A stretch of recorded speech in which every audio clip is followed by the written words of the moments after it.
you don't know what to watch, then despite there being millions and millions of things to watch, I can't decide. I will go ahead and recommend some to you. Yeah, remember that film review I said I was gonna do like 50 years ago? Wow, screw that. Let me just make this a recommendation list. I'll still review a few, but anyway. And then at the end, we're gonna make fun of all of the idiotic arguments against Sound of Freedom. A lot of these arguments were not constructive or about the movie itself. It was just a lot of garbage against the actors and executive producers of the film because these journalists hate anyone who is vocal about having different political opinions than theirs. Blaire White did a fantastic video, and there are great articles from the news website The Western Journal about the mainstream media's stupidity during this time. Funny that a pretty base publication is called The Western Journal when Western journalism is dying a sad and embarrassing death. Also, one of the rare and few trigger warnings that I'm going to give right now is that the last half of this video will also get a little political. Not too much, I'd say, but still. And if you want to stick around, great.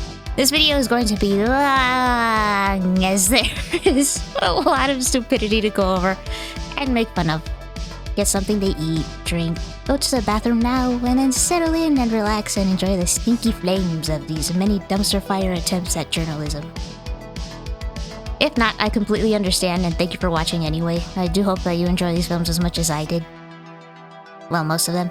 I couldn't watch one, and Sound of Freedom mainly disturbed me, but but still. Let's finally get into it. Sound of Freedom.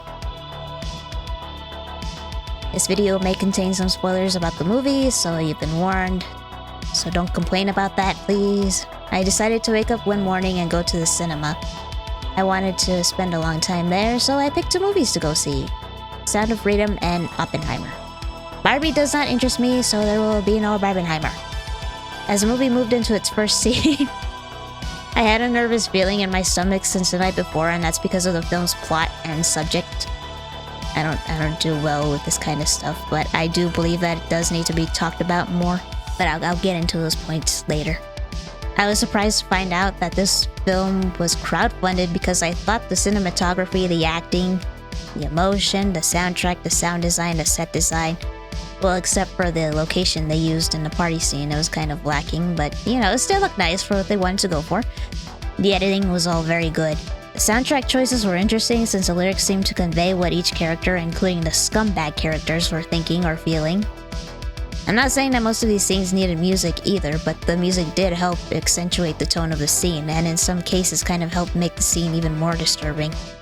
In the auditorium near the one I was in, Oppenheimer was playing, and the rumbling bass sounds from that film traveled into the Sound of Freedom one. I'm not complaining, it was pretty cool, because the sound seemed to go along with the film. Like, for example, when a character with bad intentions paused, you could hear the rumblings, and it was pretty funny. Overall, I enjoyed the film, even if the subject did make me feel uncomfortable and pretty damn sad. If you can handle films with a heavy subject matter, if you aren't afraid of religion and like a bit of action heroism... wait, let me add also. And if you're mature enough to not care about the artist's different political views or religious views, this film is for you. Hear that? That's the sound of freedom.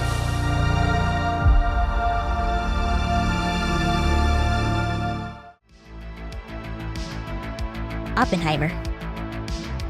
The film itself was pretty good. It had a very Memento feel to it. The acting was obviously great. Almost everything about this film was well done and enjoyable. Almost. A lot of the original score was forgettable. The editing reminded me of Bohemian Rhapsody. There was no time to pause or take a breath. It was giving me whiplash. Second half made me kind of forgive the way the first half was edited since it was answering the questions posed in the first half, and I figured they wanted to say a lot, so they kind of had to rush through their background in the first half and then get to what they thought was most important in the second half. One thing I didn't like, and this scene was probably spoiled for you already due to certain articles posting about it, was Oppenheimer's famous line being recited, or read, rather, during a sex scene. I have no problem with the sex scene. I think that was a good way to show what kind of relationship the characters had, and I am a filthy Protestant Christian, so the fact that he was reading it straight from the Bhagavad Gita.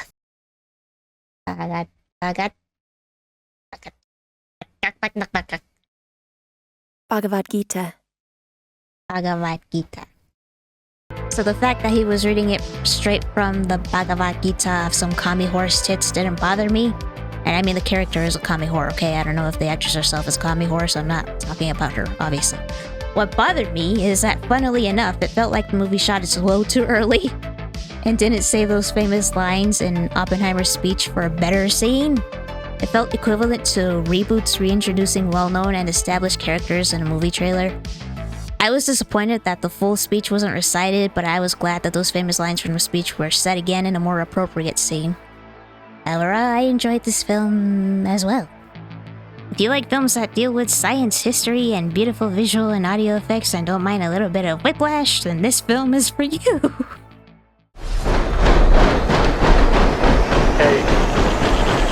7, 6, 5, 4, 3, Truman needs to know what's next. 2, What's next? 1.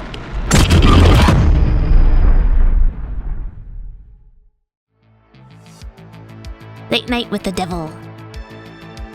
I loved this movie. An independent film that did nostalgia right. Because independent films usually do cinema right, so, you know. They even advertise their movies right, unlike the more mainstream studios who show you pretty much the entire film, or the boring parts of their films. So, if you're one of those people who believe that all or most new movies suck, and trust me, I get it, even the mainstream comedy flicks feel like they're pandering by using jokes for memes and social media and using internet speak or young people lingo, I encourage you to seek out independent films, as most of them have people who work on them who still love and care about the work they do, telling good stories and entertaining audiences without alienating certain beliefs and people, or standing on a soapbox and screaming in your face about their agenda. This film brought the enjoyment of cinema back in appropriately enough a nostalgic manner. It really brought back the shock, horror, and fun of movies from the last century, even employing a 4:3. Is that how you say it? Aspect ratio for the scenes of a late night show, and then a modern 16:9 aspect ratio when switching away from the show. The music was great, the sound design was great, the costumes and set design were spot on. I say that like I was around during the 1970s. Maybe I was. The acting was pretty damn good from most of the actors. David Desmalchian. David Desmalchian. Producer, writer, and actor, Mr. David Desmalchian. Good morning. Hello. I got it right. I got it right. You nailed it. It's David Desmalchian. Dave Desmalchian. Desmalchian. Dasdmalchian. You're from the Bronx. You got hit on Desmalchian. It's an Iranian name. It's Farsi, and it means a seller of handkerchief. Yeah. I'm not very good at pronouncing names, sorry. It was fantastic. I knew from the first time I saw him in The Dark Knight that there was something special about him. He was great in Oppenheimer as well, and I'm glad he's finally getting the recognition he deserves, and I hope to see him star in more films in the near future. The special effects for the electricity in particular caught me off guard because I'm so used to seeing modern day special effects, and it looked like the effects of old. But then I realized that was a point. I told you I was slow before, and you know, this was no exception. And I didn't know they had employed a mix of both practical effects and CGI. So that made me happy. I was pleasantly surprised. It brought a smile to my face, and I highly recommend it if you're thinking about streaming it on Shudder. Or buying. I want to buy it. I'm sure most of you have heard about movie sets becoming cursed or the actors being haunted somehow from working on movies where the devil and demons are the subject. But I haven't heard anything nefarious, foreshadowing, happening on the set of this film.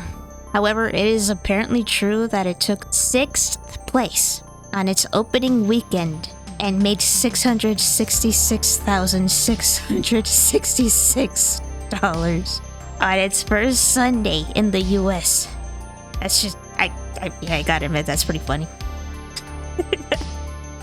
So, if you like horror films from the 70s and 80s, groovy music, and conspiracy theories, then this film is for you. On Halloween night, 1977, America gathered around for a live TV event that shocked a nation. Well, Night Owls, we've got a heck of a show in store for you tonight, and I'm very excited for you to see it all unfold before your very eyes. I really hope you love it. Gosh, I hope you love it. Please love it. Love it. I'm trying to host a nationally syndicated talk show. And I'm trying to help you keep it on the air. We all know how important it is to keep our sponsors and affiliates happy, but in my humble opinion, there is only one person who really matters in this whole darn crazy business. And that is you, our viewer. Late night with the devil.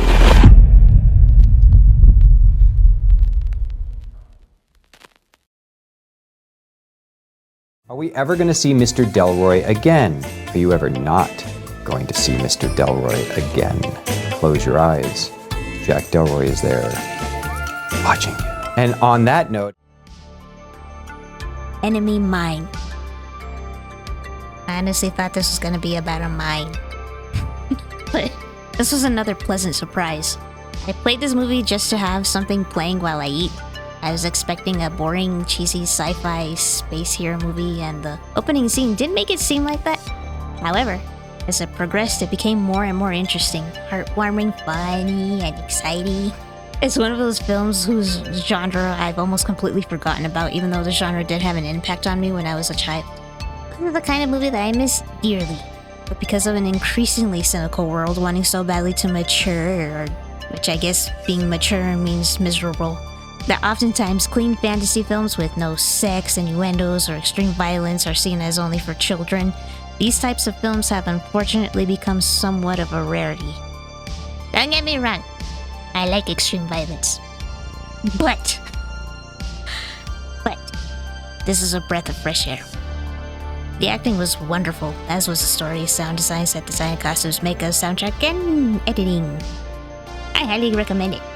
If you like heartwarming sci-fi action-packed nostalgia, then this is the movie for you.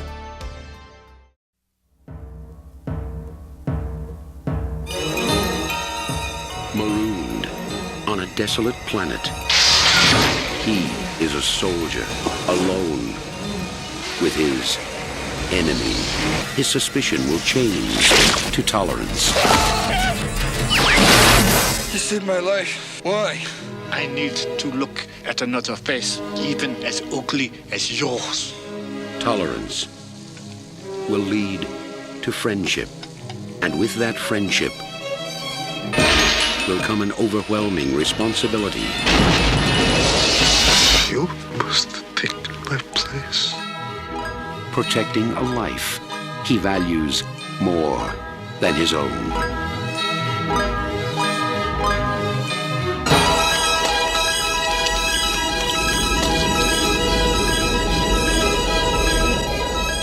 Dennis Quaid, Louis Gossett Jr., Wolfgang Petersen's Enemy Mine.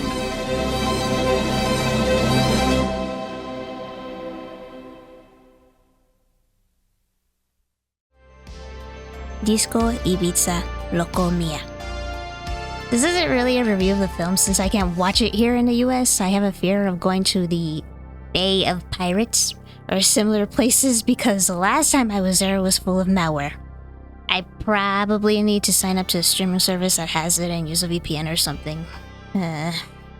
Anyway, this film is a biopic, however you pronounce it, of the late 80s boy band Loco Mia, whose music I have been obsessed with all summer long, pretending to do a sex or gender swapped loving tribute to the ensemble, which I actually want to do in real life and I hope to do. You're probably thinking, of course you like them, girl. You know what, eat my ass. The music is fucking dope, okay? Like, at first, I didn't get it. I didn't understand the group, the music, or their look when I first saw them in the video you're watching now. They looked over the top to me. I was just like, it's par for the course in the 80s and early 90s. But I I took another look at that video because it's so over the top, it interested me. It was weird. And then it fascinated me. I then watched Locovox and thought, damn, this music is actually awesome. I then did some research into the group, which is scarce in English but plentiful in Spanish, as they are from Spain and made it big in Mexico, so, you know, that makes sense. This all happened before I saw the trailer for the film, which provided some more little-known, at least to me, facts about the group, like there was once a female, Lourdes Iriba, in the group. I thought it was always a sausage fest, but apparently there was a woman for a second there. One thing that didn't fool me, at least not completely, was that almost all of the guys in the group were gay. I think one was bisexual though, I don't know. Or maybe, and I'm not trying to be offensive when I say this, but like legitimately it seemed like he might have been confused. Maybe, like struggling with his sexuality? I don't know though. Anyway, as for the rest of the guys, I mean, it seemed pretty obvious to me that they were gay, but like I said, it was the 80s and 90s when they rose to fame, and androgyny and sexual ambiguousness was really big and stylish back then, so it managed to fool a lot of women and girls, or maybe it was because the guys were smoking hot, and their female fans were either in denial or trying to ignore it. Either way, the Spanish group got really big in Mexico, but I didn't hear a peep about this biopic in any of the big Mexican gossip or celebrity news shows. Probably because it wasn't going to be released in Mexico either, which is bizarre, though not as bizarre as one of its most memorable members dying a few months before the release of a film. 2 others died a few months earlier than him in the same year, leading some journalists to speculate about a curse following the group, even though the original lineup is still alive. Of course, my supernatural believing ass is not dismissing the thought, but the film apparently dives into the dark side of the industry at the hands of Jose Luis Gil. Gil, the very man whose idea it was to start the band in the first place. However, it's the fans who realized that the dark side of the industry had always been thrust to the forefront by Javier Font. Is it Javier or Xavier Font? I don't know. The man obviously behind this film instead. I don't know what's going on, but I know life can be funny that way, and sometimes it has nothing to do with a curse when the drug-addicted sex maniac / possible groomer and very much into quid pro quo harassment lives, and the ones trying to live a cleaner life die. I have some more thoughts about their crazy story, but the gist is a lot of it, at least concerning the original lineup, is explored in the film. I saw a clip online and it seems to me to be like most biopics. I mean, the film is full of a bunch of white lies and distortions, but yeah, it still looks very entertaining. If you have an open-minded love for music and want to know about a group that is strangely being seriously forgotten about as the years go on, then this is a film for you. Siempre he sabido que iba a triunfar. ¿Preparados, dragones? Por favor, necesito ritmo. Soy Xavi Font, el líder de todo esto. Manejamos unas normas muy estrictas. No se fuma, no se bebe y chicas tampoco. Yo me voy a encargar personalmente de que siga así. José Luis Gil, productor musical. Yo quería algo nuevo. La primera banda dance española. Yo convertí una anécdota ibicenca en un grupo de éxito internacional. Nosotros ya éramos lo comía mucho antes de que este llegara.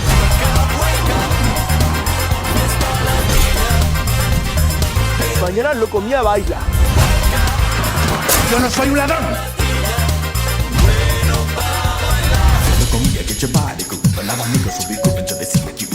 Linda, ven aquí, mi padre. Todo arriba, recoger esto. ¿Qué ha pasado? Se te ha vertido el azúcar, ¿no? Sí. Nefarious. Alright, so I didn't write, in the script, I didn't write anything for Nefarious, but I still want to recommend it to you anyway. So, this movie caught me and almost everybody else who watched it seemingly off guard. We thought it was gonna be, another run-of-the-mill, scary, demon horror film. But no. If you're familiar with C.S. Lewis's Screw Tape Letters, it's pretty much this movie. It's pretty spot on with the theology and all that, it's well, here, I'll put it this way. If you know anything about theology, if you're a believer or anything like that in God, then maybe this will have an effect on you, because it certainly had an effect on me. It creeped me. It not only creeped me out, it freaked me out. Like, a lot of the stuff that Nefarious the demon said really hit hard. Really just made me stop and be like, wow, you gotta be kidding me. Of course, you have criticisms of not really about like the film's acting, the story, or anything like that, but because of what Nefarious has said, which, you know, they call white supremacy talking points or whatever dumb shit. When does it stop being politics I don't like and it starts being, you know, just plain the truth? I wonder. But anyway, like, the acting was fantastic, especially from Sean Patrick Flannery. I mean, that guy just killed it. And if, you know, the Oscars were actually about, you know, amazing talent in the movie industry and stuff like that, you know, and actual good art, this would have won. At least his acting, he would have won an Oscar for his acting. They're thinking about making a sequel, which I recommend you watch it first. I don't want to spoil why, but like I am wondering how they're gonna do that exactly. That's interesting. But I'll still watch it, and I'll still watch the sequels. I mean, this movie was really good. If you like movies that catch you off guard, wraps theology and a bit of horror, and makes you reflect back on your life and the world around us, then this is a movie for you. Hello? You should have accepted my offer, James.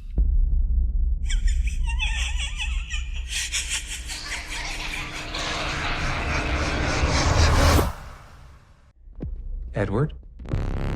Let me ask you some questions. I'm not Edward. I'm a demon. Demons aren't really a thing. What happened to Edward? We own him. We? Then give me something to make me believe you. Prove to me you're a demon.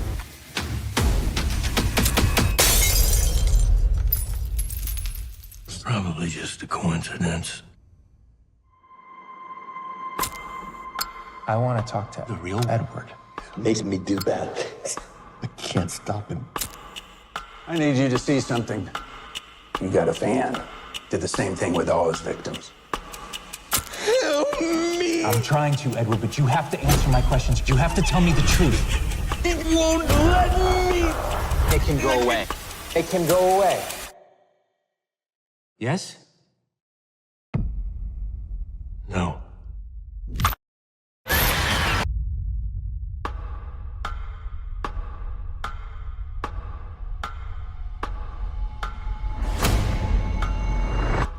I think it's time we tell you exactly what it is that we'd like you to do.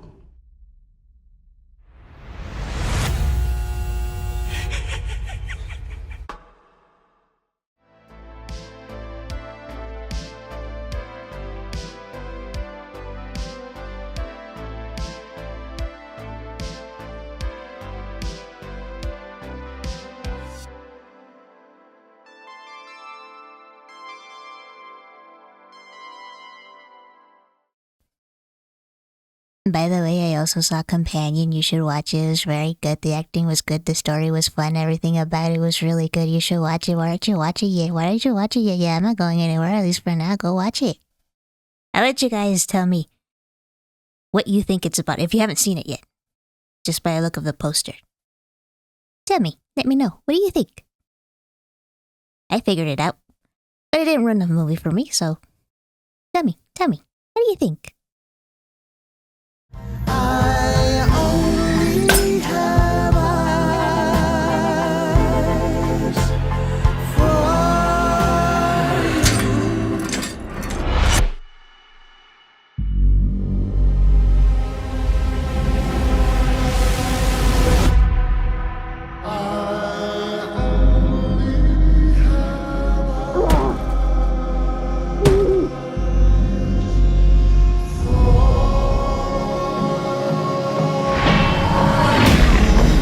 It's gonna sound cheesy, but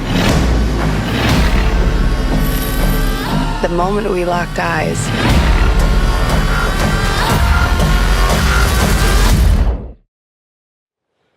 there was just a spark.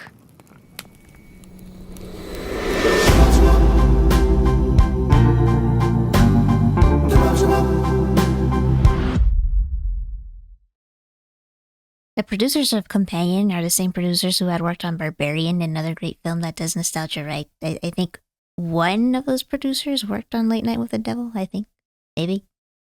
Anyway, not necessarily having the story take place during a certain era, rather paying homage to the era by inserting certain tropes and elements that not only fit the story well, but reminds you of the golden age of gory goodness in the films from that decade. Keith?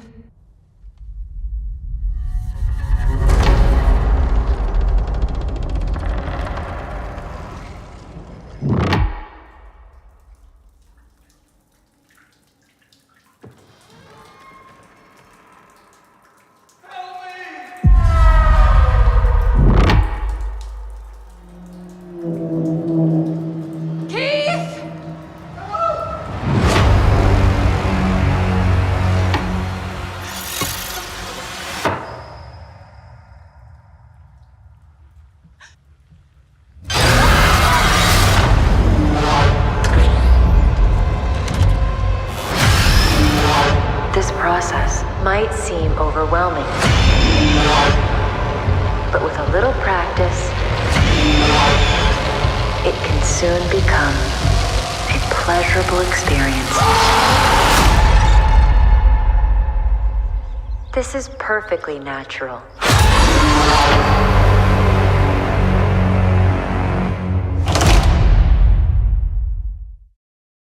I'm a fan and a sucker for that sort of thing, I am now realizing, putting on a nostalgic spin on good stories that combine horror and fun.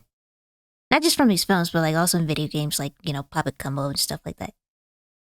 Anyway, thanks for watching my reviews and recommendation list, and now on to the tired old trope of journalists missing the point and focusing on anything else except what's important.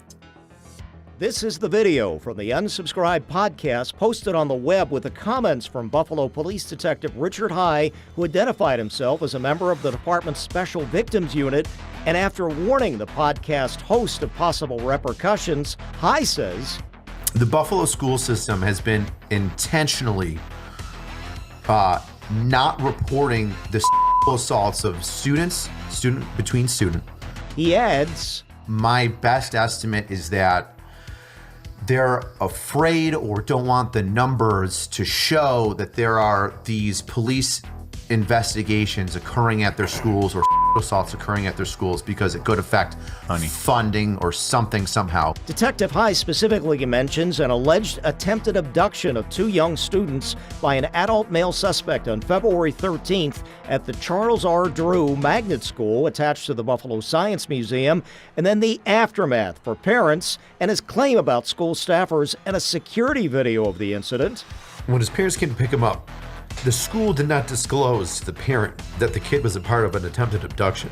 The school then deleted the video. Detective High also claims school officials and attorneys for the district obstructed evidence gathering and actually ignored subpoenas and court orders as part of a cover-up of abuse cases his SBU unit was investigating, and that his BPD supervisors and the district attorney's office are aware. Detective High appeared again on the Unsubscribed podcast, where a week ago he came forward accusing Buffalo schools of covering up cases of child abuse and sexual abuse.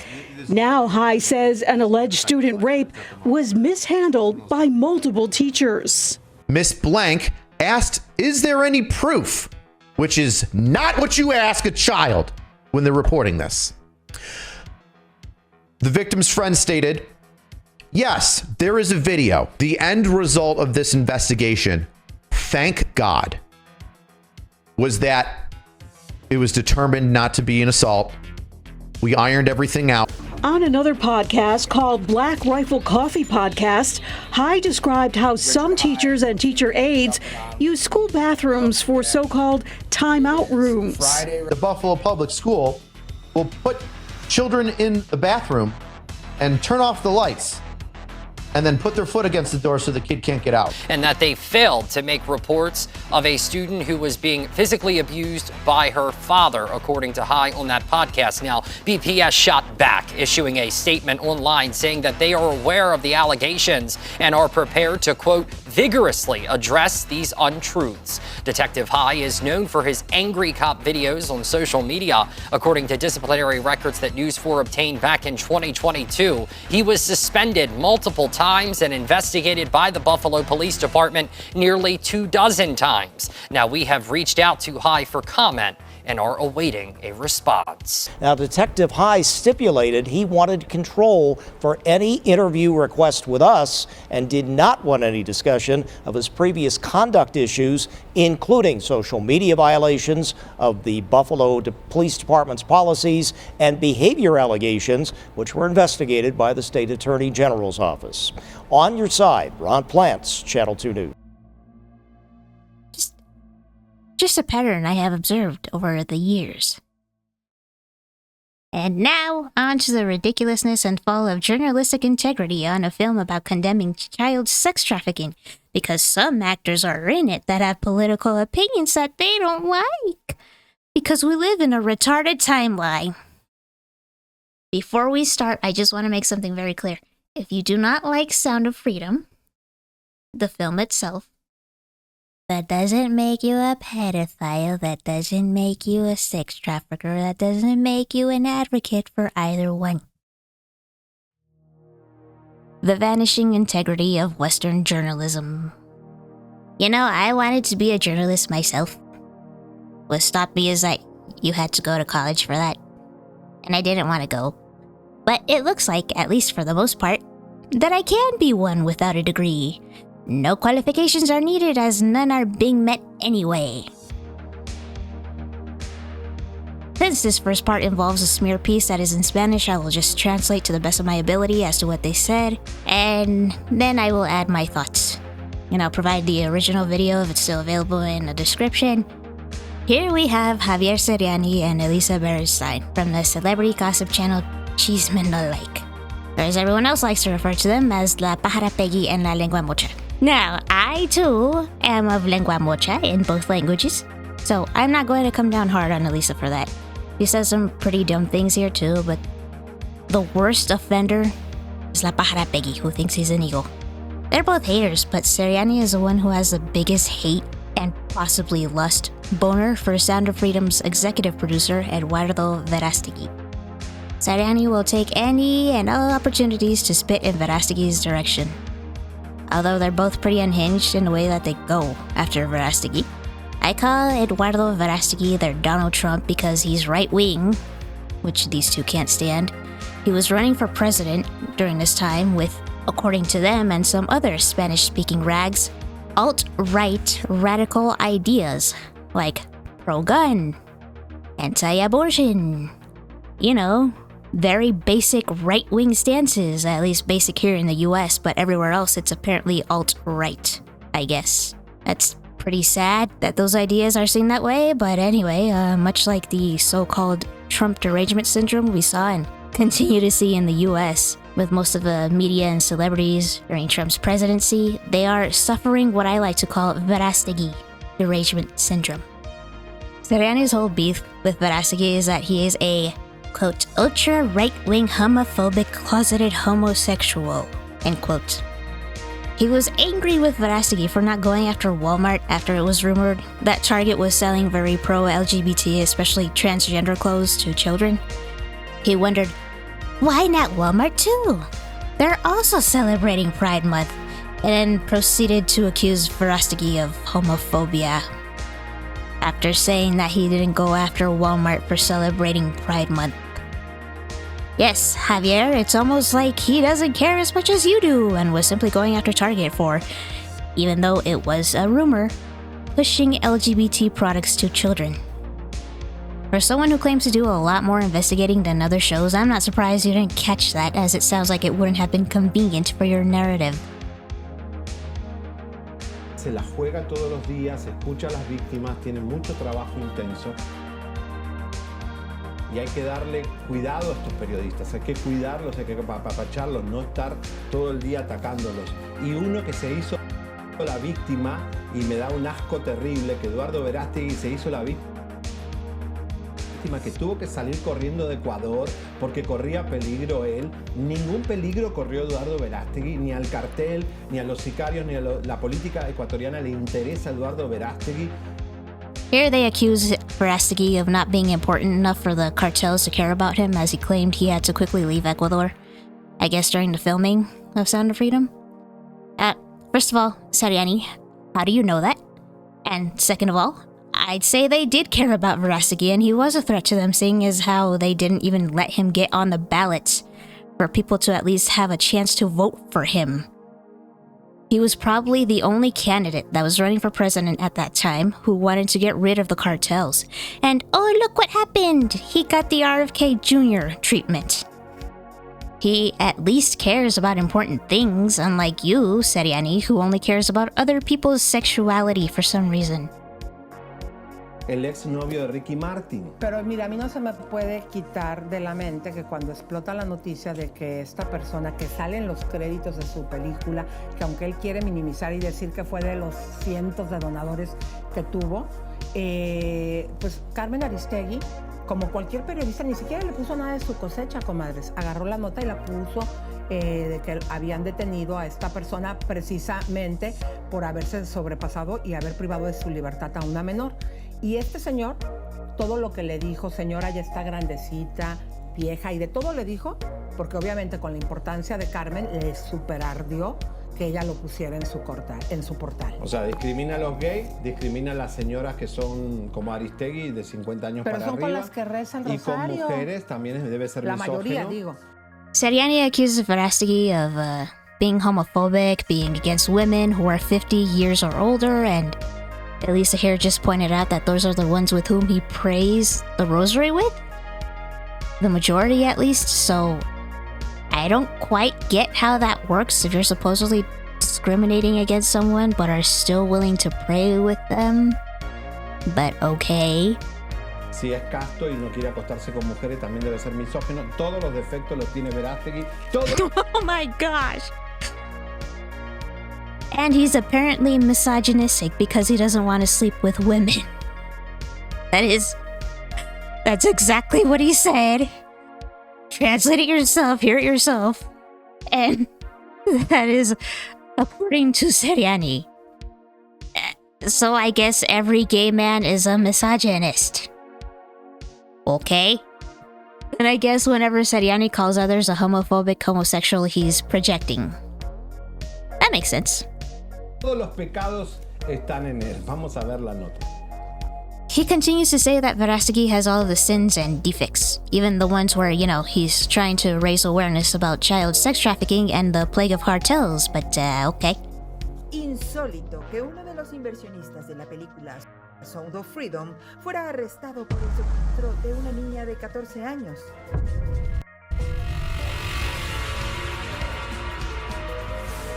They, or possibly someone who's buddy-buddy with them, went around doing a background check on all the supporters of the film whose names were shown in the credits.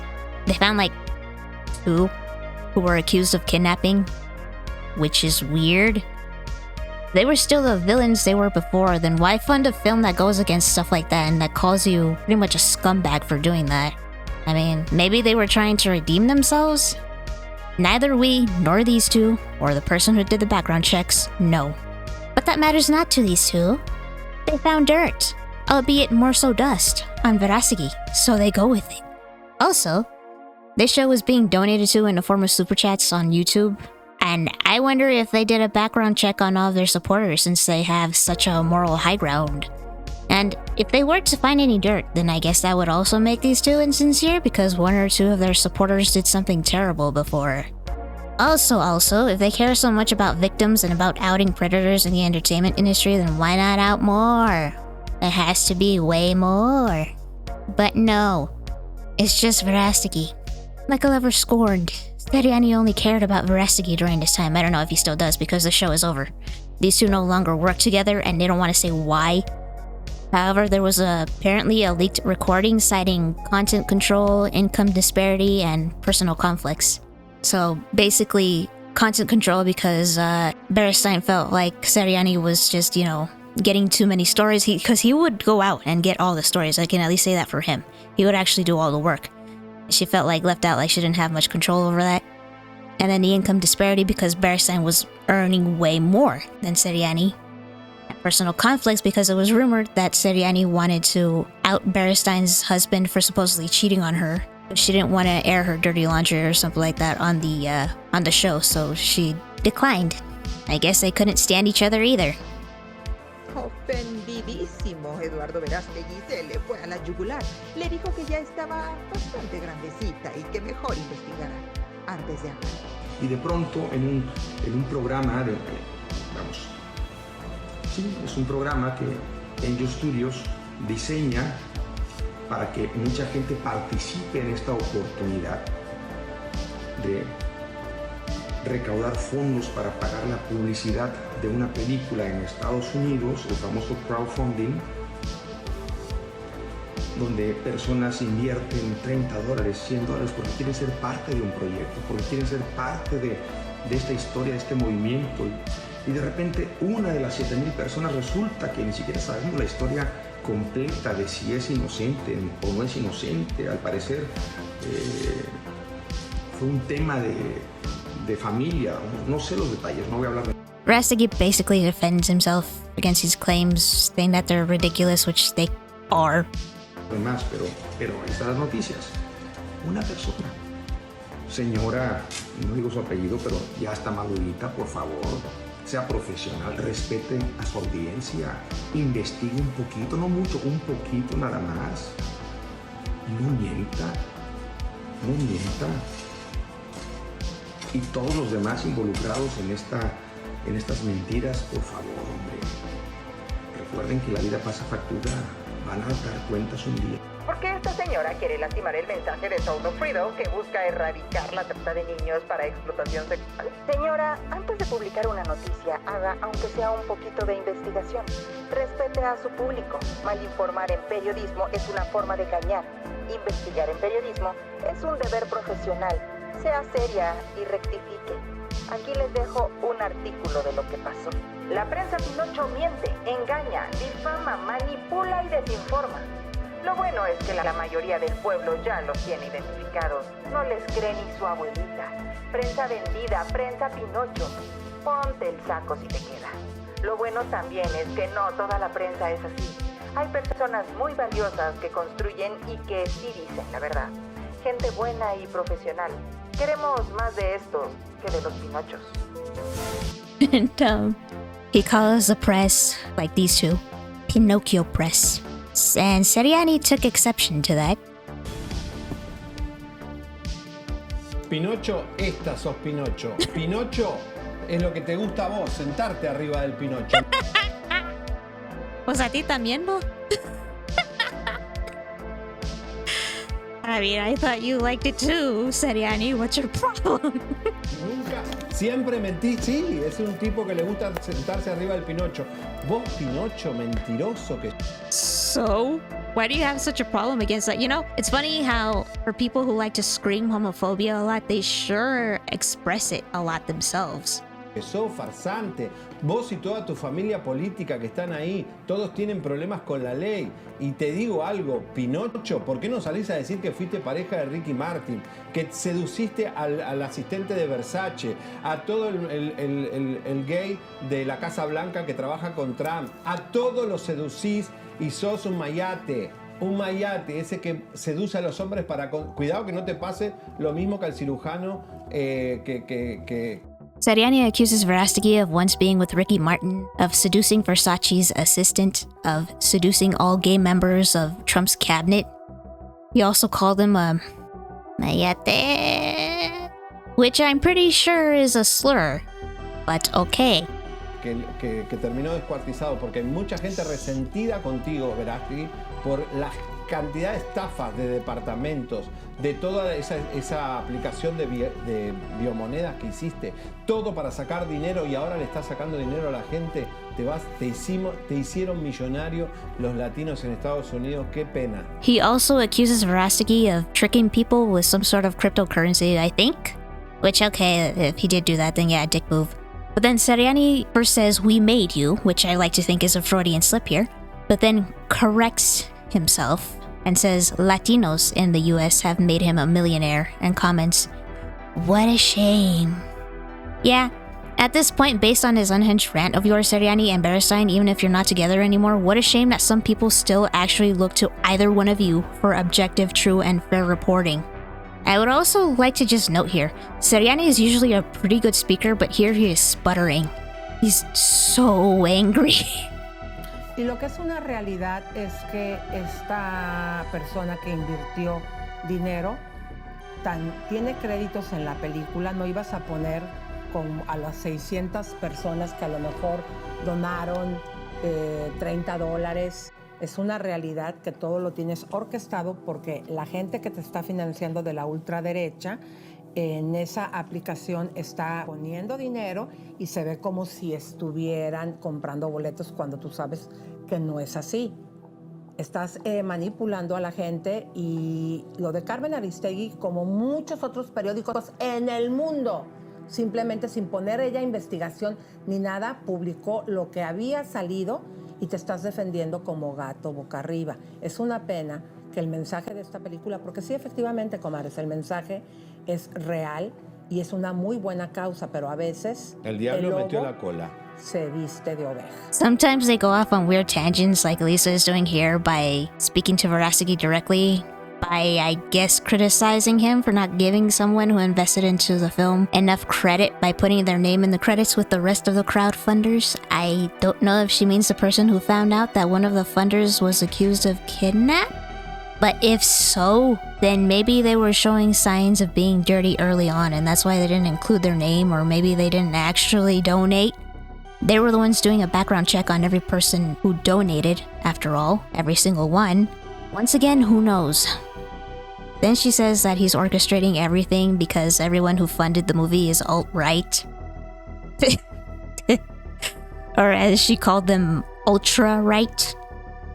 Gosh, they're such typical modern-day journalists.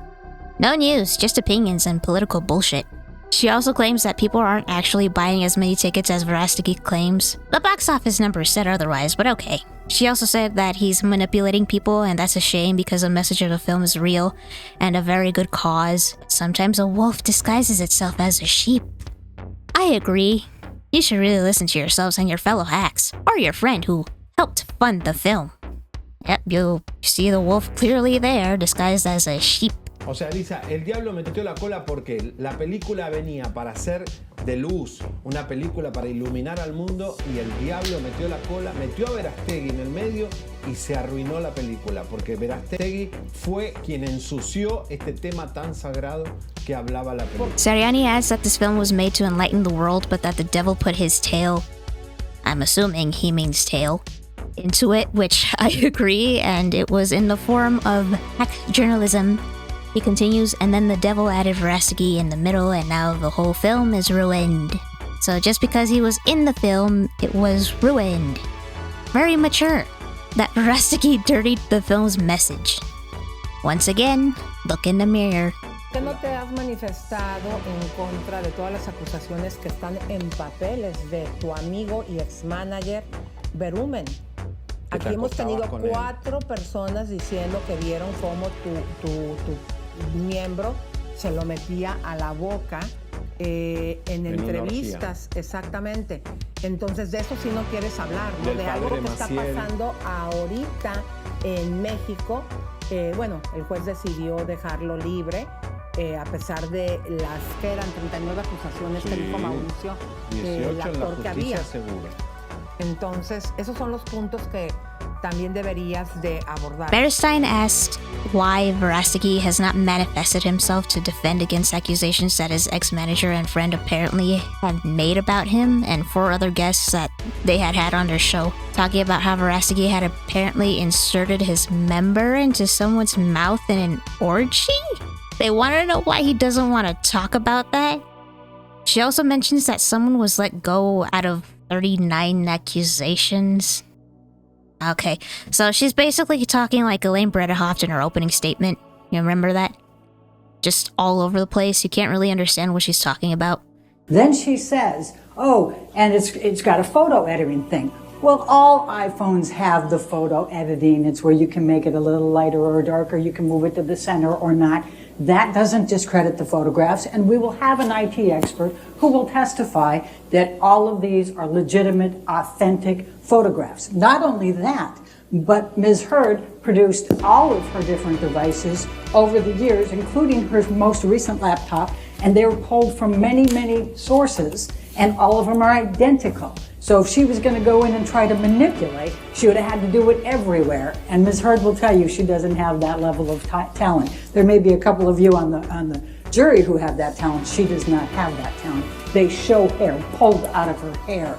They show all kinds of, they show two black eyes when he headbutted her. You know, for someone who's a TV personality, Bearstein has pretty poor public speaking skills. Like me. Once again, I'm not going to judge too harshly since so do I. But she has been involved in the entertainment industry for a while since she probably married into it in 1988. That's not a sexist remark. It seems to be the truth. Also, if you're calling Verastegui out for being religious but at the same time doing all that stuff behind closed doors, like, okay, fair. But where's your proof? Pinocho. As for Seriani, he closes his whole segment by calling Verastegui back Pinocchio.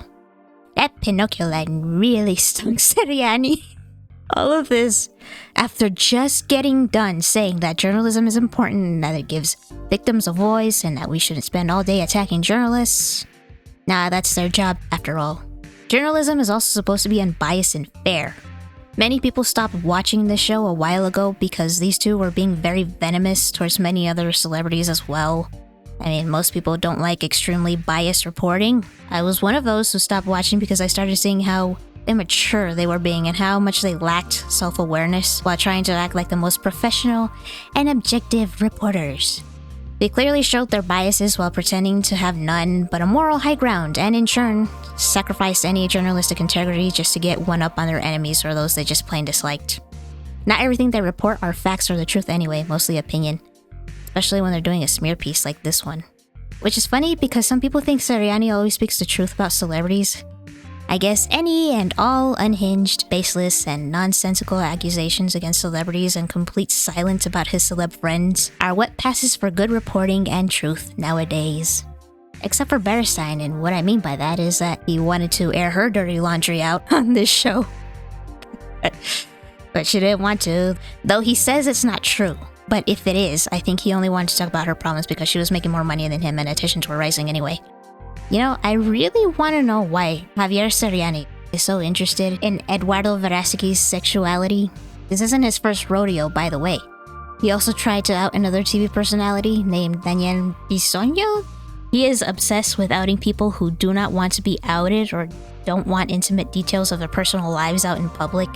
He keeps calling them homophobic, closeted homosexuals, which, as we have just seen, look who's talking, Seriani, except for the closeted part. He reminds me of that paparazzi guy in GTA 5. What the fuck? Give me that motherfucker. Hey, whoa, back off there, cowboy. I know my constitutional rights. Anyway, I know you're coming here to suck cock, so it's all right. What the fuck you talking about? Wow, hey. Man, who gives a fuck if he's gay or not, man?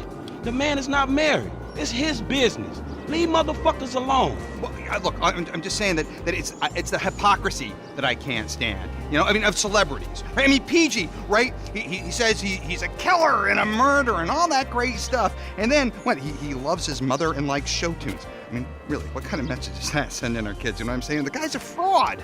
Well, why do you care, man? Well, yeah, because, you know why? Because they all think they're gods, right? Well, fuck them! Fuck them! Fuck them! Fuck them! Fuck them! Fuck them! They're not magic! No, they're no better than me. They're no better than me. Shit! Oh, shit! Oh my god, it's Miranda! Miranda, I love you, Miranda! Really weird how even if Verastegui really is gay, they're trying really hard to out him. Kinda messed up. It seems to me like that's something Verastegui should do on his own, as it's his own life. But whatever. Seriani even asked him outright one time if he was ever in an intimate relationship with Ricky Martin or Peña Nieto, and Seriani was so proud of himself that he showed that clip on this show, and then showed it again the next day twice, as well as the articles that mentioned the question. You know, I'm sure those writers who wrote those articles were totally not good friends of Seriani and Bearstein. But then these two saw some blonde woman laughing when Seriani asked a question, and they thought she was laughing at Verastegui, when she could have very well have been laughing at Seriani for asking such a random and ridiculous question. And even if Verastegui did sleep with Ricky Martin and Peña Nieto, what's it to you, Javier? Are you jealous? I mean, he lives rent-free in your head especially. I'm just wondering if maybe Verastegui once rejected you and you never got over the rejection, which is why you're so obsessed with him and his sexuality. I wasn't joking. I truly believe that maybe Verastegui and Bisogno rejected Seriani at one point, and that's why he's so angry at them. His ego is as big as the Empire State Building, after all. I'm sure in the future, no matter what Verastegui will be involved in, Seriani will be sure to be on top of it, while wishing that Verastegui was on top of him. Which, hey, I don't blame you, Javier. I mean, my goodness, that is one sexy man. Look at him. Look at him. Who wouldn't wish he was playing on their team? Damn. He's still sexy to this day.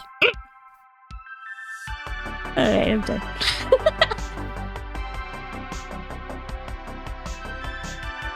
Next up, we have Rolling Stone, eh?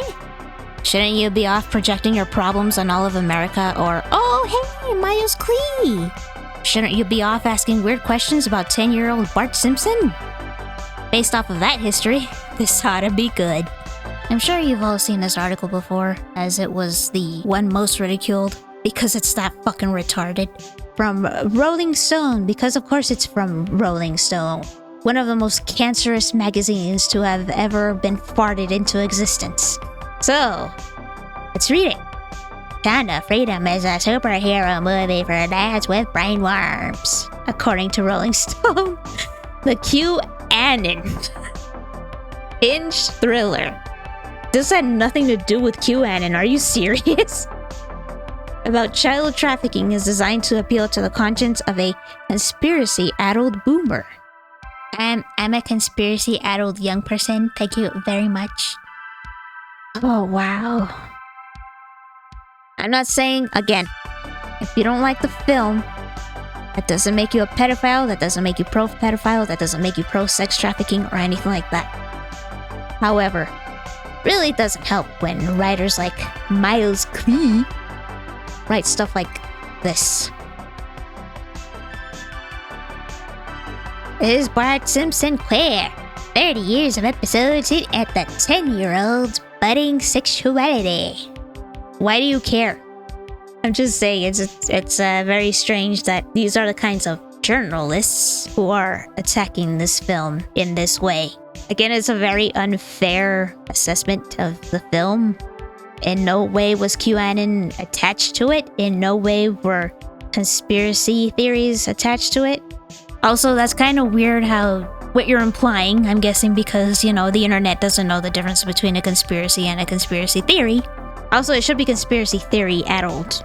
By the way, there's a difference between a conspiracy and a conspiracy theory. Conspiracies actually happen. Conspiracy theories are theorizing that a conspiracy happened.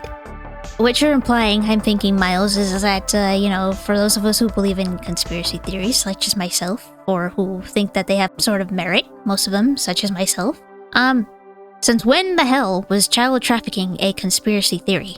You know that actually happened, right? You understand, right? That's a real thing. That's a real problem. Unless you're that sheltered and that immature that you can't understand the world around you, in which case, well, you know, there you go. Oh my gosh, let me guess, are you a millennial, Miles? Are you a millennial? The stupid war between boomers and millennials just doesn't seem to stop, does it? Based on a true story I heard from somewhere across the theater, the familiar words had appeared on screen and an elderly man had taken it upon himself to read them out loud to the rest of a sizable audience seated for a matinee showing of the anti-child trafficking thriller Sound of Freedom starring Jim Caviezel. I'm sorry if I butchered your name again, that's gonna happen a lot. For the seasoned moviegoer, this phrase is a joke. We know that cinema will stretch almost any truth to the breaking point, and the rank insincerity of such a pronouncement is the foundation of the prankish opening titles of Fargo. Yes, it is based on a true story. Meaning, it took some parts from that true story and put it in this film, but they also added and took some parts out to make it a more digestible movie, a more digestible story, if you will. Now, I personally don't like that these film producers and directors do that, or writers, you know. I think the story itself is interesting on its own, and I would like to see it on screen, but you know. But this crowd, I could tell, would view the events depicted over the next 2+ hours as entirely literal. So you're attacking the movie-going audience. They've been around long enough, longer than you, where they can tell that child trafficking is not a conspiracy theory, it's real, and where they can tell what based on a true story means. Caviezel, best known for being tortured to death in Mel Gibson's The Passion of the Christ. I mean, okay, by the way you worded that sentence, I think you did take everything literally. I mean, no, he wasn't. You know, he just played as somebody who was being tortured to death. Has become a prominent figure on the conspiracist right. On the conspiracist right. As opposed to the conspiracist left. Who literally made like these little connections to like, you know, oh, you shouldn't listen to these people because they're gonna try to make you, you know, radical righties and all that. Or something. They're gonna try to, you know, make you join the far right. Yeah, okay. Yeah, only the right is conspiracist. Giving speeches and interviews in which he hints at an underground holy war between patriots and a sinister legion of evildoers who are harvesting the blood of children. Well, I'll tell you what, lots of conspiracy theories have been proven right, have been proven to be actual conspiracies in these last few years, so it wouldn't amaze me if this was also true. It's straight up QAnon stuff, right down to his use of catchphrases like "the storm is upon us." Now look, I'm gonna say this. If he is believing in that QAnon stuff, like QAnon, whatever, however you pronounce it, yeah, that's not good. Because real conspiracists, such as myself, or conspiracy theorists, or whatever you want to call us, you know, nutjobs, those of us who have been around this stuff long enough know that QAnon or QAnon are a bunch of feds trying to act like conspiracy theorists. They're just feds. They're not actually conspiracy theorists. And I hope people would do well to stop listening to them.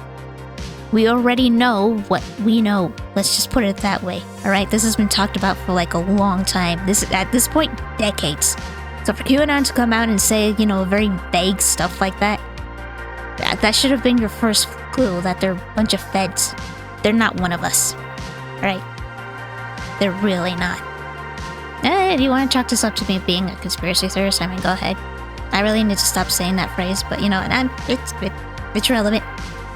Here he gets to act out some of that drama by playing a fictionalized version of Tim Ballard, head of the anti-sex trafficking nonprofit Operation Underground Railroad, in a feature film that casts the operator as a Batman-style savior for kids sold into the sex trade. How so?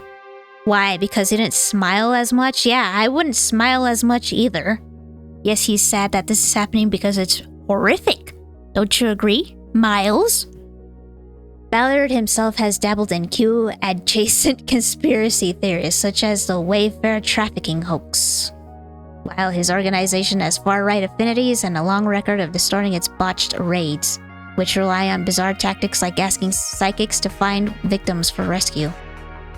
I do believe that you shouldn't be so open-minded that your brain falls out, but at the same time, you shouldn't be so damn closed-minded either that you effectively suffocate your brain and let it die. They were there, you weren't. So you have the gall to go ahead and try to call them, you know, conspiracy theorists and liars. And if he's asking psychics to find victims for rescue, well, he's not the only one who's done this before. Alright? And his organization has far-right affinities. Okay, at this point, I think you journalists have proven that you don't know what far-right is. Anybody right of Marx is far-right to you. So, I'm not taking that seriously. Where's the Wayfair trafficking hoax? Oh boy. I'm not gonna get into my theories right now, but I'm just gonna say, who told you it was a hoax? That's what I want to know. Just wondering. Ballard Caviezel and others of their ilk had primed the public to accept Sound of Freedom as a documentary rather than delusion, by fomenting moral panic for years over this grossly exaggerated epidemic of child trafficking, much of it funneling people into conspiracist rabbit holes and QAnon communities. In short, I was at the movies with people who were there to see their worst fears confirmed. We didn't need this movie to confirm our worst fears, okay? Our worst fears are confirmed through news stories, actual news, from actual journalists who aren't afraid to print the scary stuff that happens in our world.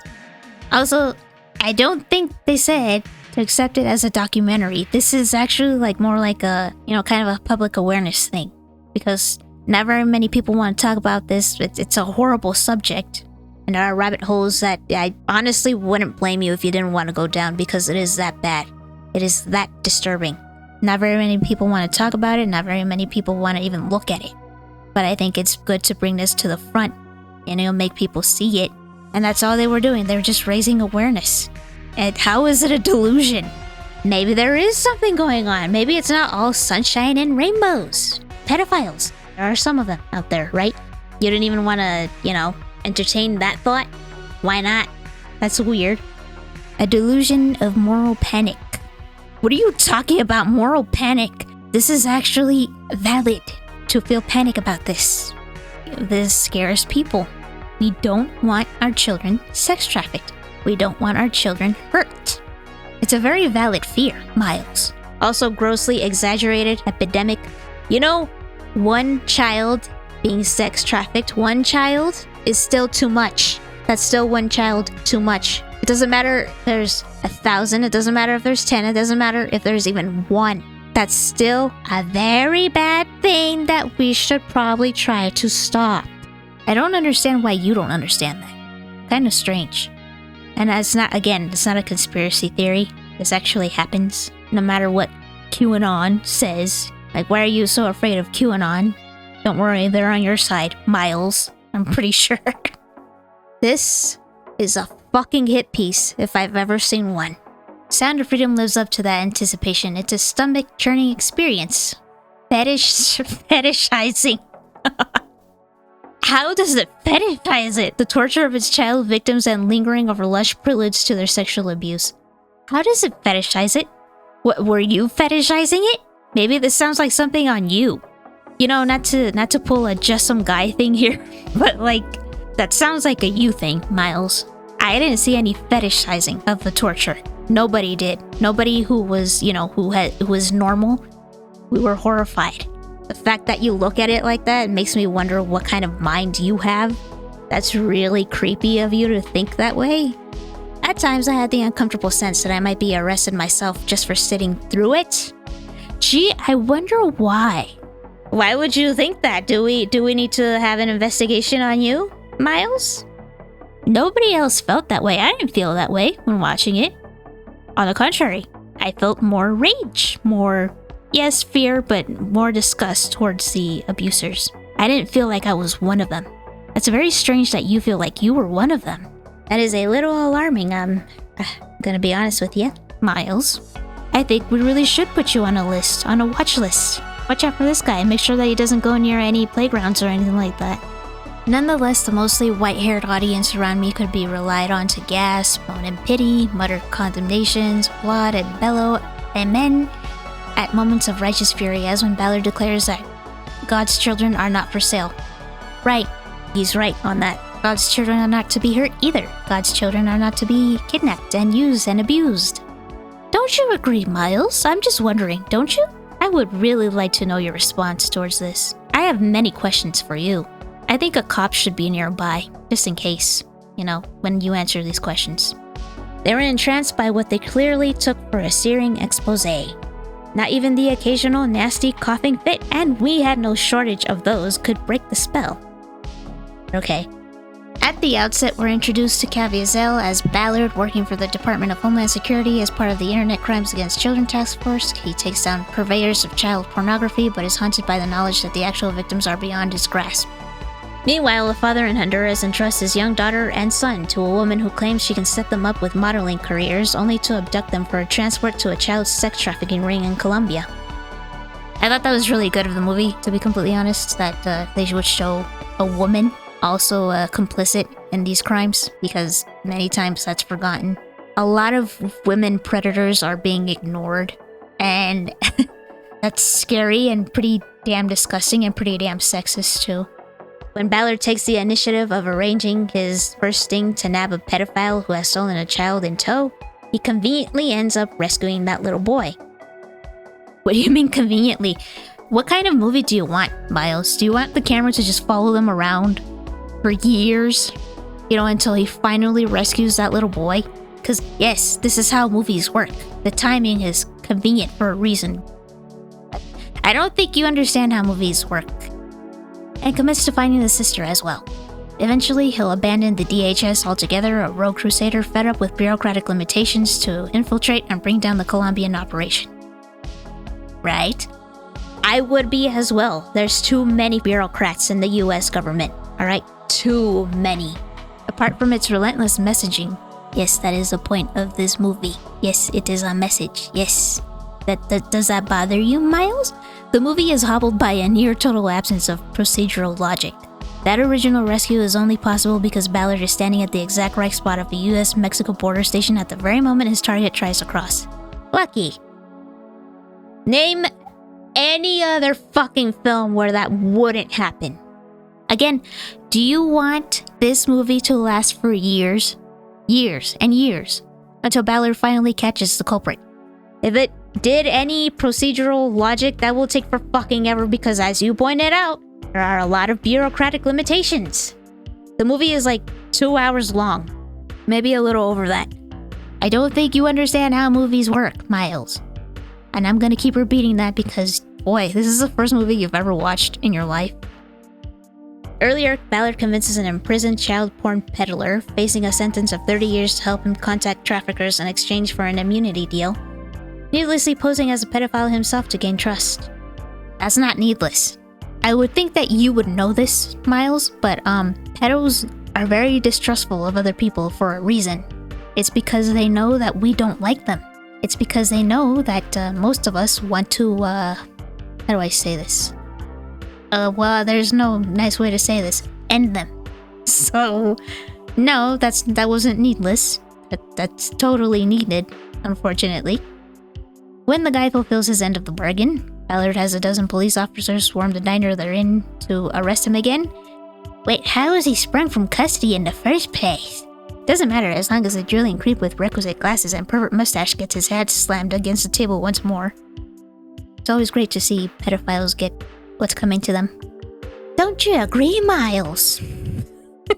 It's starting to sound like that was one of the worst scenes for you. Since you don't understand how movies or storytelling works, Ballard said that he could knock down the sentencing. Because he kind of sort of told him that he would be his friend and he can get him out early. Just so, yes, he can help him find these other pedos. I'm pretty sure Ballard pulled something there, you know, with the agency. He told them his plan and, you know, they said okay. So, yeah, maybe he did help him get out for a while, but then he was quick to put him back in again. Did you watch the movie at all? Did you pay attention? The same muddled approach is taken to Ballard's later, more sensational bus, which is certainly in keeping with the way OUR embellishes and misrepresents their international missions, according to a Vice News investigational group. Oh yeah, because Vice News totally doesn't have any biases or anything like that. Oh yeah, because Vice News still has credibility to this day. Sound of Freedom fans shrug off arrest of donor for child kidnapping. Nobody's shrugging it off. We're just saying that you guys are smearing this because of one motherfucker, the one asshole you found. One has to wonder, since apparently there were like 7,000 donors for the film. Did you look up every single name just to find something on any single one of them? When you're supposed to do, you know, actual research, you don't do it. And then when you do it, it's only to smear something or someone that you don't like. But no, nobody's downplaying that. Nobody's shrugging that off. We're just, you know, trying to tell you you're an asshole. That's it. We're trying to use that one piece of shit to smear the entire project. Then you have Caviezel, bleached blonde to match Ballard's buff, clean-cut Mormon profile. Performance-wise, he's stuck on a note of world historical grief, either crying or staring with bloodshot eyes as he attempts to convey the scale and weight of the tragedy before him. Yes, as would I. Because it's a horrible, horrible situation. And he has kids. And this is terrible. And it probably traumatized the fuck out of him, as it would many of us. Again, this is a really screwed up thing to happen. You live in a world where this happens. Again, even if it's just one kid, the fact that this happens to at least one kid, or this can happen to at least one kid, is terrible. That is a horrible fucking reality. I mean, since this is a horrific and vile subject, I'd say that Caviezel's character reacted appropriately to the situation, since, it was established that he's not an unhinged character. I think that's pretty... What do you want him to do? Do you want him to laugh? Do you want him to start dancing? Do you want him to tell stupid jokes? Be, quirky and happy? And that bothered you that they conveyed proper emotions for what was happening? Okay. I don't think you understand films then. Or acting. Oh boy, I wonder what you would do in this situation. Miles. The unambiguous hero of the piece, Ballard invokes parenthood as his motivation or an argument to get the cooperation he wants. But if it was your daughter, is practically his catchphrase. I think he only said it twice. It's to make people understand that just because it's not your kid doesn't mean that we shouldn't help them. Because he knows that people are inherently selfish and they would probably go to great lengths to save and protect their own children, but when it's somebody else's children, they don't really do much. So, I'm sorry, do you not understand that either? Odd. Yet, aside from a dialogue-free breakfast scene, he never interacts with his offspring.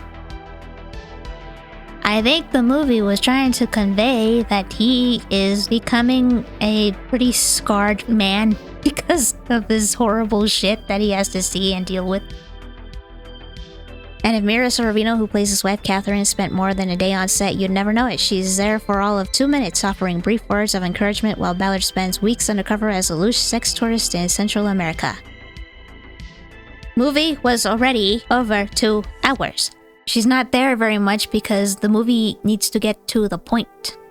I think she did a good job of playing a supportive wife. At least she's there being an encouraging wife. Somebody who's always there for him.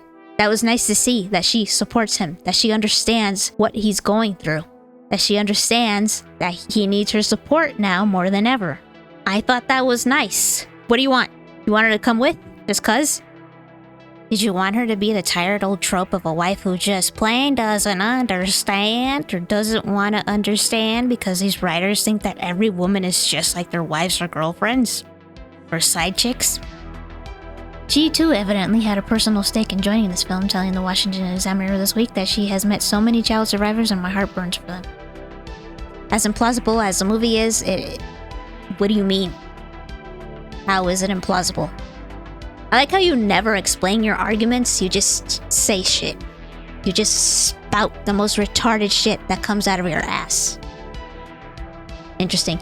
It invents a finale where Ballard journeys deep into a jungle alone to pluck a girl from the clutches of guerrilla militants, which he accomplishes by posing as a doctor distributing cholera vaccines, which I thought was pretty smart. One wonders if it was extreme enough for Caviezel's liking. The actor has taken to repeating the most grotesque falsehoods of sprawling QAnon ideology. Among them, that traffickers are harvesting children's organs and extracting the chemical compound adrenochrome from their brains before murdering them. First of all, we don't know if that's false. I'm just gonna say, we don't know either way if that's true or false. How would you know? Miles? I wouldn't doubt if they're trafficking them for organs, which you can make money off of. I wouldn't doubt it. What's so, off about that?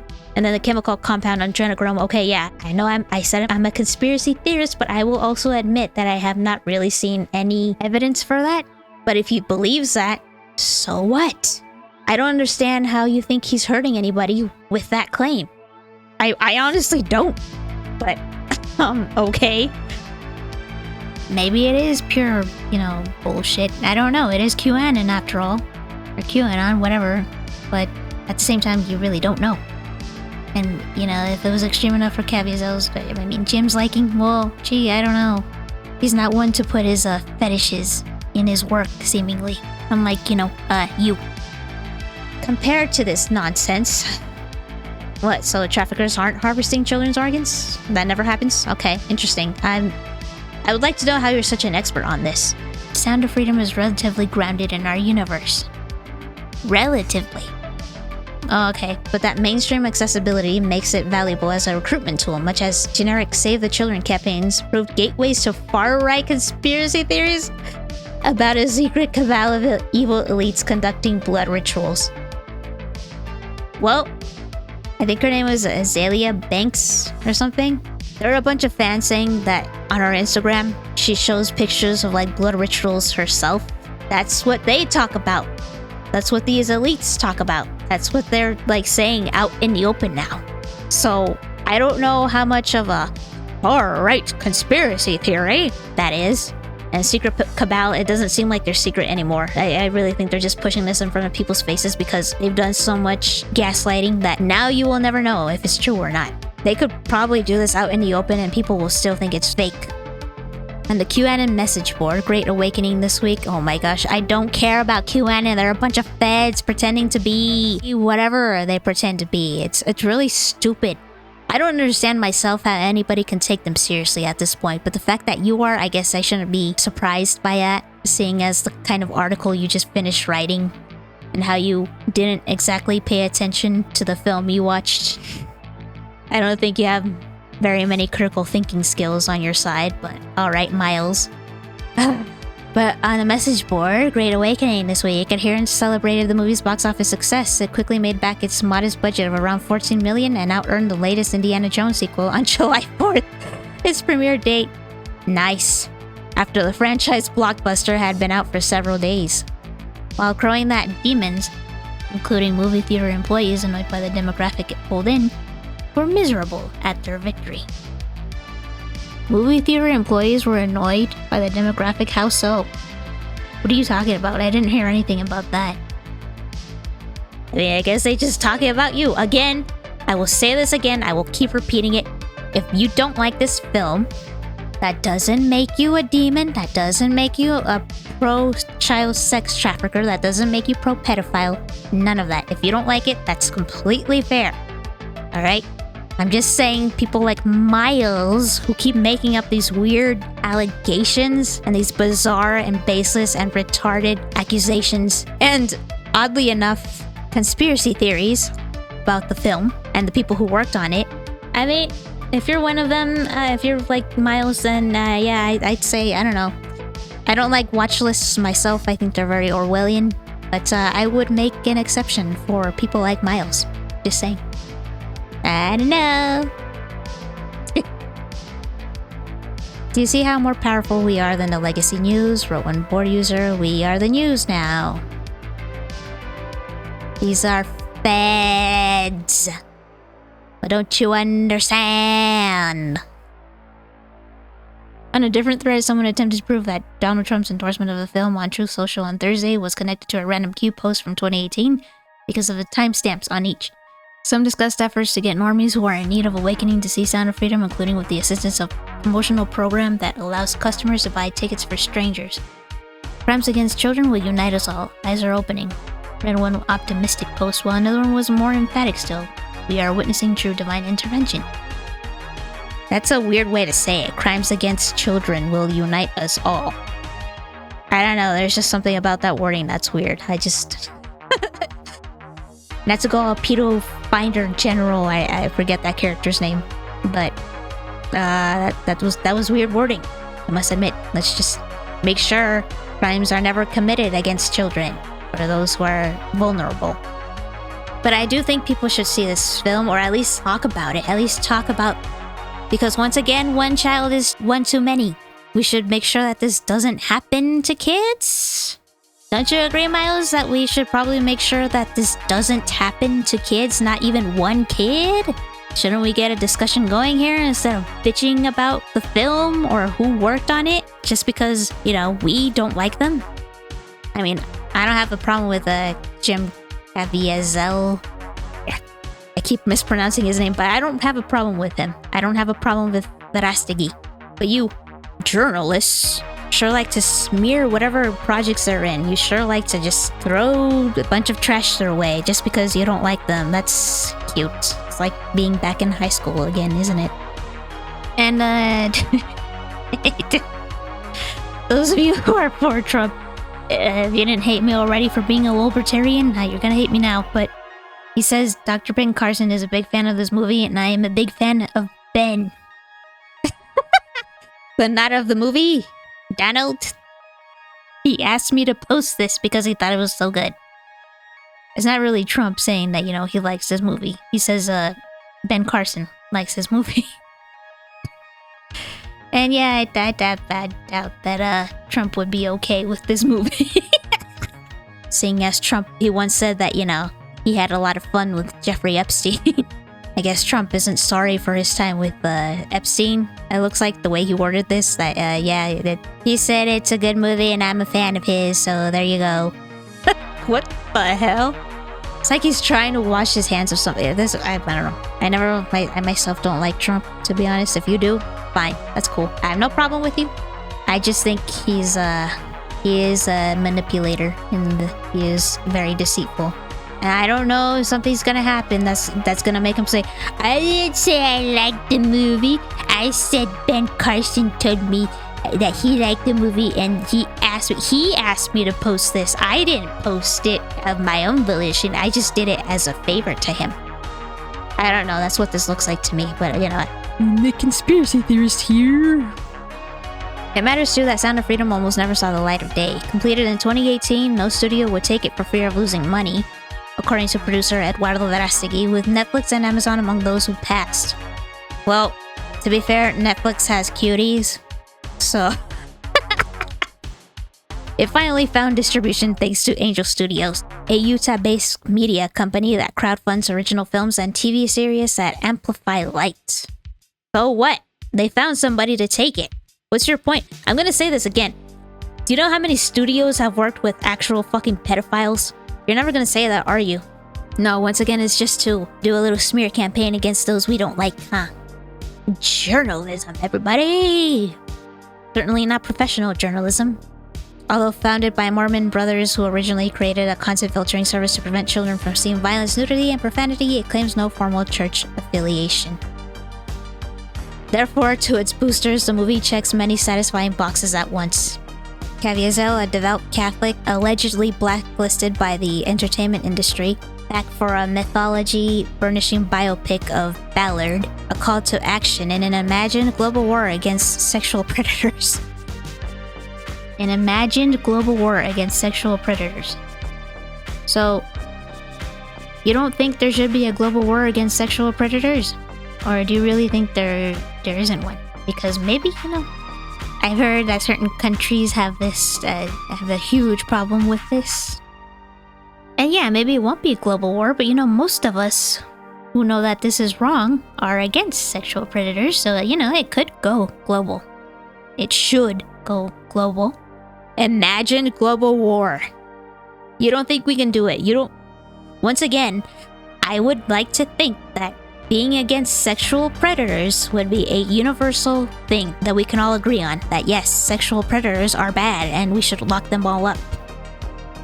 A blow struck at the heart of woke Hollywood, the den of iniquity that snubbed it, and lest we forget, is thought to produce the wealthy deviants who serve as villains in the story. Yeah, that's probably why they didn't want it. That's probably why they didn't want to back it. I don't think they would have liked it at all. I wonder why that is.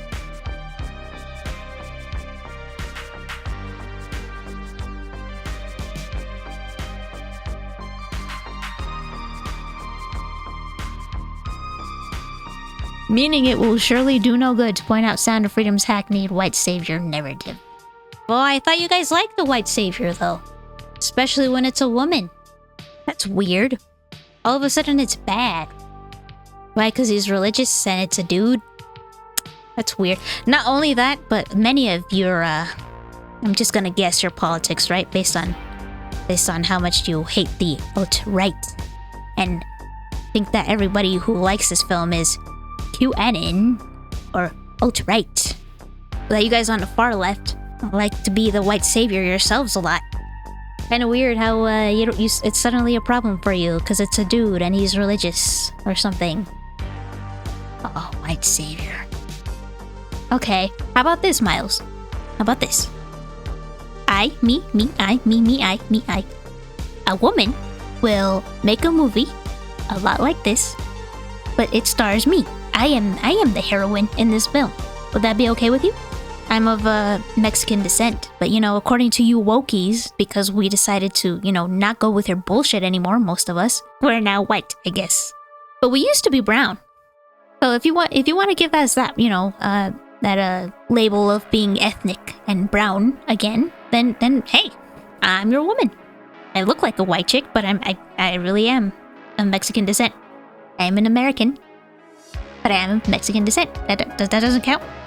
No? If not, I could hire like a black woman, a black gay woman, whatever, Maybe she's a paraplegic too, check all the boxes. Or it's wildly immature assumption that abused and traumatized children go right back to normal once the bad guys are in handcuffs. That was a wildly immature assumption that you made right there, that they said that, or that they implied that in the film. It never said that. It never implied that. The kids obviously look traumatized after what they've been through. The girl, spoilers, the girl even wrote a song about it called God's Children Are Not For Sale. That sounds like it affected her.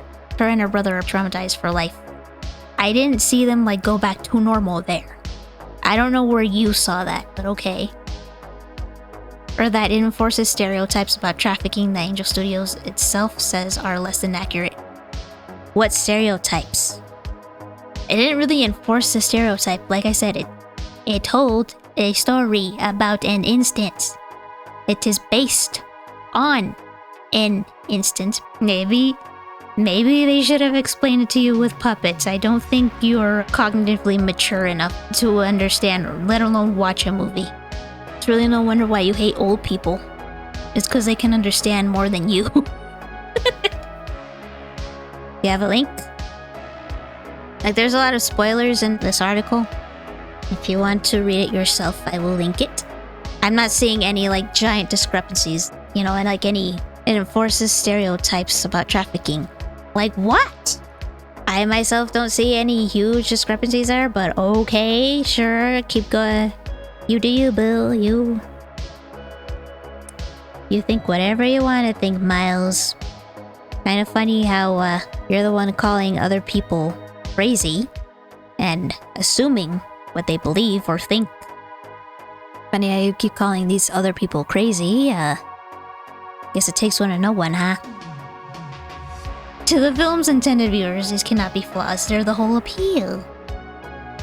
No, the whole appeal is that finally we're talking about child trafficking. It's finally being brought to the forefront so that more awareness can be spread so that we can stop this. And who are the intended viewers, by the way? Just out of curiosity. Oh, that's right, QAnon far right-wing conspiracy theorists. I guess only QAnon far-right conspiracy theorists are against child trafficking or something, according to you.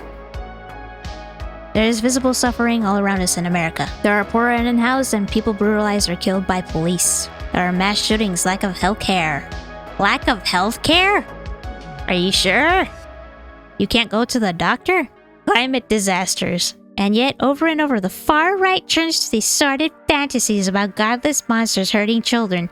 Oh, I'm sorry, so there are other bigger problems out there. So you're calling them bigger problems than monsters hurting children. So what you're saying is that not even when one child is hurt, that's not important? One child being hurt is not important to you, Miles. Oh, good to know. Okay, yeah. Everything else is important except, actually saving children. Trying to prevent them from being hurt and traumatized and used and abused. So that's not important enough to you. Okay. I'd say this is a top priority since it involves kids. But okay, Miles, I guess you don't care. Interesting character you are, Miles.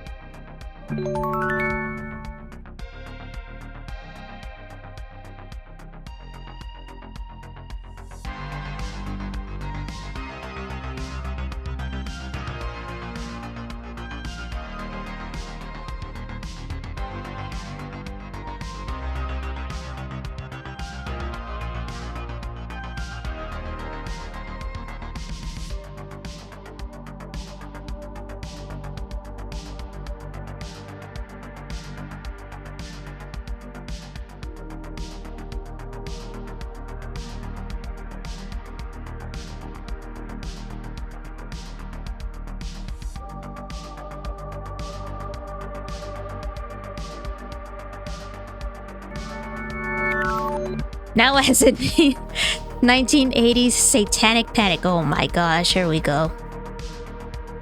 I'm just gonna confess here and now, I don't think that was a satanic panic, much less do I think there was a red scare. That implies that there was no threat to be had. You wouldn't even face the fact that most kids who suffer sexual abuse are harmed not by a shadowy cabal of strangers, but at the hands of a family member. Right. So because it didn't show these kids being hurt by their family members, which by the way, you don't know how these kids got there, you only know how 2 of them got there. You don't know how the rest got there. But because it didn't show that, I guess we all think that, it can't happen in the family, according to you. Could you, stop assuming? Do you know what they say about assuming? Miles? To know thousands of adults will absorb Sound of Freedom, this vigilante fever dream. Ah, yes, I do dream of ending pedophiles one way or another. I mean, don't you think it's a good cause, though?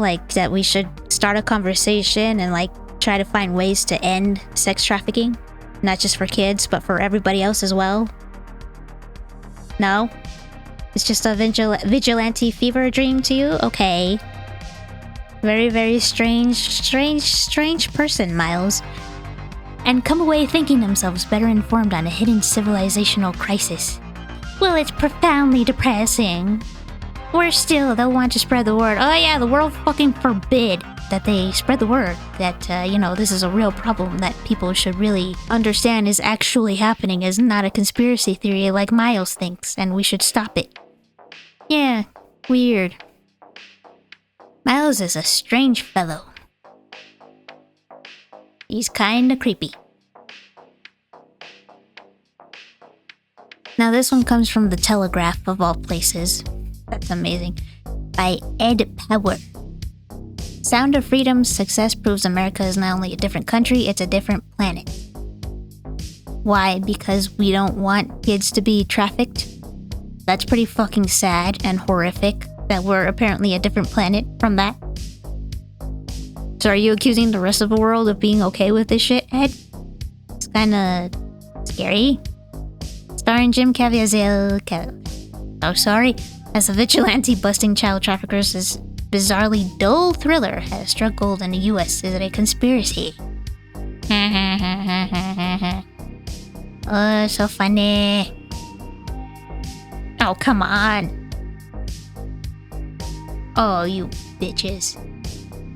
Well, I can't, oh no, wait. I can't. What? Let's see, he says, forget Barbenheimer or Tom Cruise riding motorbikes off cliffs. Oh, there you go!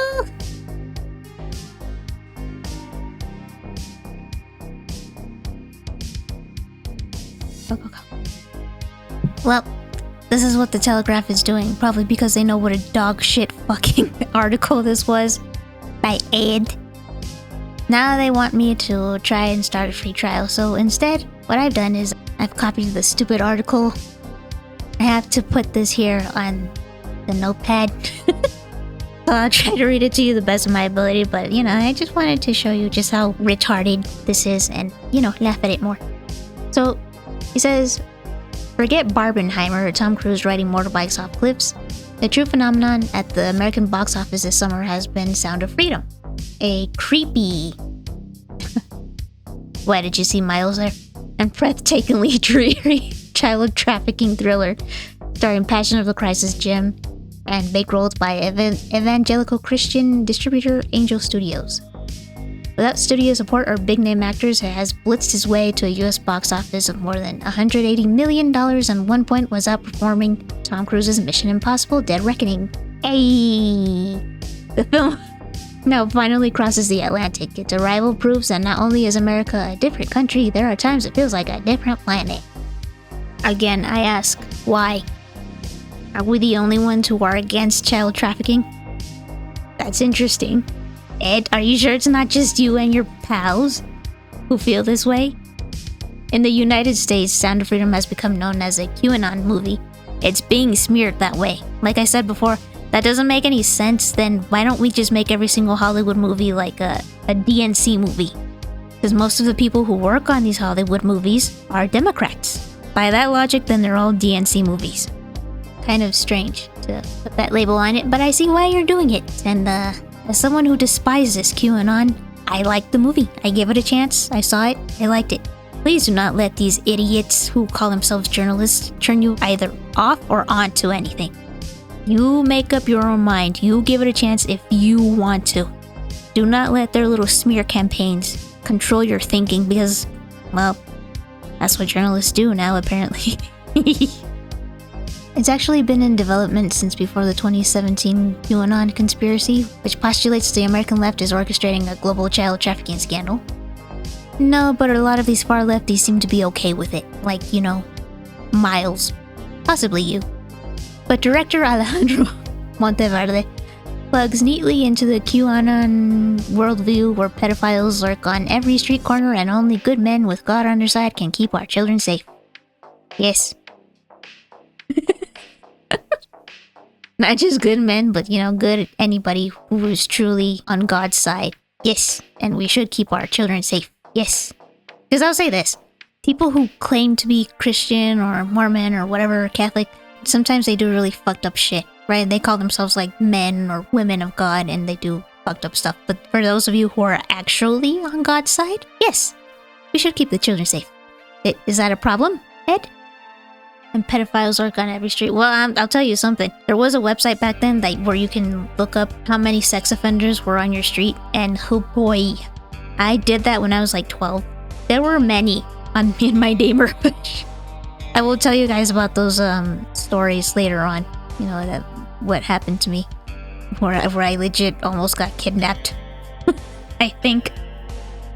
Anyway, in Sound of Freedom, the good man is Tim Ballard, a real-life anti-trafficking activist and devout Mormon. The story is loosely based on Ballard's experiences in South America, though even he has admitted the movie takes liberties with the truth. Right. Because as I explained to Miles, who does not know how movies work, when it says based on a true story, that does not mean it is a documentary. Oftentimes, it is based on a true story. As in, based on real life events. But of course they took or added certain things to make it a more digestible story on screen. Whatever about tweaking the facts, the film displays a worrying intoxication with the nuts and bolts of kidnapping and abusing children.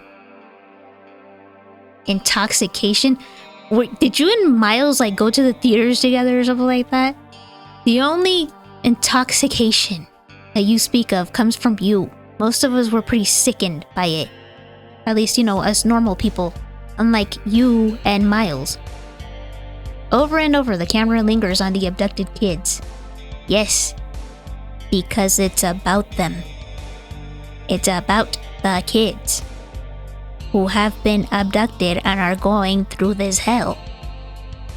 I'm guessing you also don't understand how movies work, Ed? Is Sound of Freedom about pedophiles or for them? Are you retarded? Oh, gee, I don't know. I asked that question about you and Miles. Sound of Freedom doesn't seem to be for them, seeing as they also, spoilers, they also kill one of them. They arrest them. They humiliate them. As they should.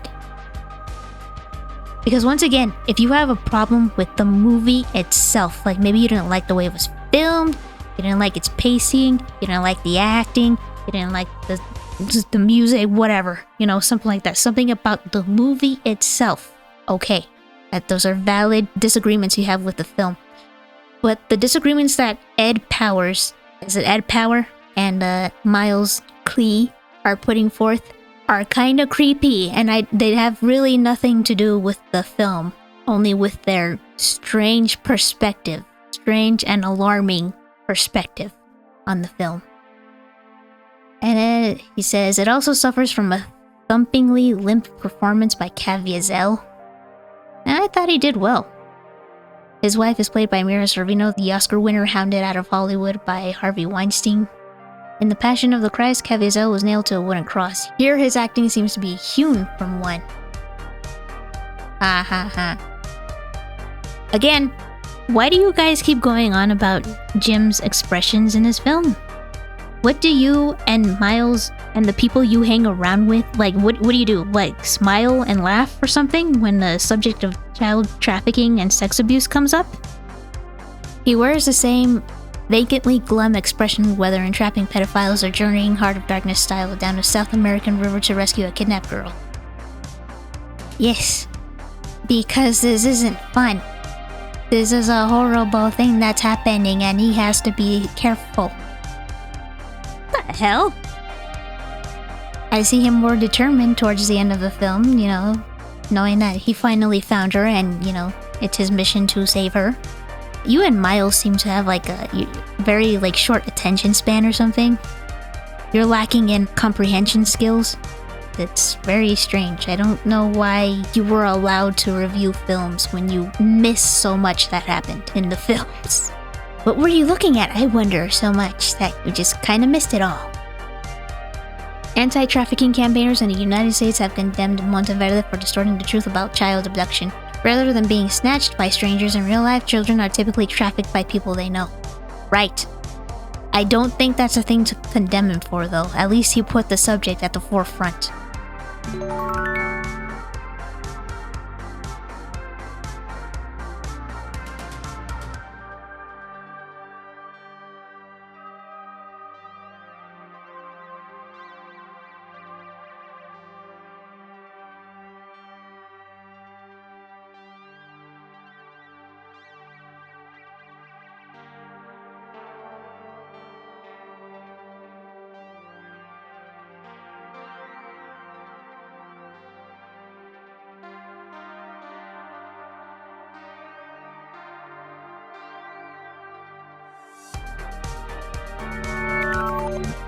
Now, why don't you guys, if you have such a problem with this, why don't you make your own film about kids being trafficked by people they know?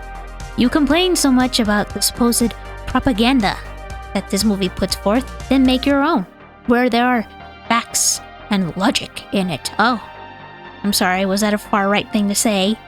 I'm just saying, if it bothers you so much, make your own.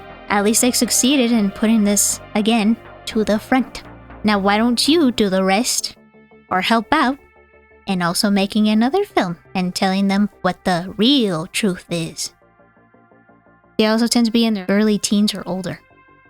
Sound of Freedom has no time for such complexities. Rarely do any movies do. We can only sit there for like at least 3 hours at most. I mean, Oppenheimer was really good, but like, I don't know, sitting there for 3 whole hours with no intermission. This is a pretty serious and important subject. I think, you know, yeah, it's a good idea to compress it down into a digestible 2-hour, maybe, story. Again, you and Miles don't understand how films work.